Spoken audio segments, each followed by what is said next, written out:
ప్రస్తుత కాలంలో వైవాహిక వ్యవస్థ పెను మార్పులకు లోనవుతోంది. ప్రేమ, బాధ్యత, సర్దుబాటు ధోరణుల స్థానంలో హక్కులు, అధికారాలు వచ్చి చేరడంతో వైవాహిక బంధానికి బీటలు వారుతున్న ఘటనలో అనేకం వెలుగు చూస్తున్నాయి. ఈగోలు అనేక బంధాల్ని తెంచేస్తున్నాయి. ఈ నేపథ్యంలో అసలు స్త్రీ పురుష సమానత్వం అంటే ఏంటో రాజ్యసభ ఎంపీ, ఇన్ఫోసిస్ ఫౌండేషన్ మాజీ చైర్మన్ సుధామూర్తి వివరించిన తీరు నెటిజన్లను బాగా ఆకట్టుకుంటోంది. ఇందుకు సంబంధించిన వీడియో తెగ వైరల్ అవుతోంది. ఈ వీడియోలో సుధామూర్తి చెప్పిన సూచనలు నెట్టింట పెద్ద చర్చకు దారితీశాయి. సుధామూర్తి సూచనలేంటంటే, జీవితం సైకిల్ లాంటిదే. సైకిల్ ముందుకు సాగాలంటే 2 చక్రాలు అవసరం. ఒక చక్రం స్త్రీ అయితే మరో చక్రం పురుషుడు.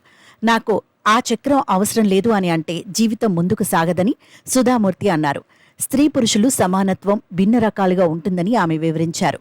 స్త్రీలకు సహజంగానే ఇతరుల భావోద్వేగాలను అంచనా వేసి అర్థం చేసుకునే శక్తి ఎక్కువగా ఉంటుందని అన్నారు. స్త్రీలు సమర్థవంతంగా సంస్థల్లో మేనేజర్ల పాత్ర పోషించగలరని అన్నారు. అయితే పురుషులకు మాత్రం ఎమోషనల్ కోఎఫిషియెంట్ కాస్త తక్కువగా ఉంటుందని ఆ వీడియోలో చెప్పారు.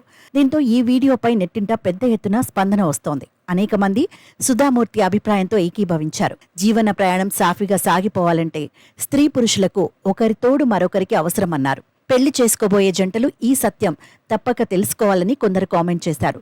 కొందరు మాత్రం ఆధునిక కాలంలో వైవాహిక బంధం బలహీనపడుతోందని ఆవేదన వ్యక్తం చేశారు. భవిష్యత్తులో ఒంటరి వాళ్ల సంఖ్య విపరీతంగా పెరుగుతోందని జోసియన్ చెప్పారు.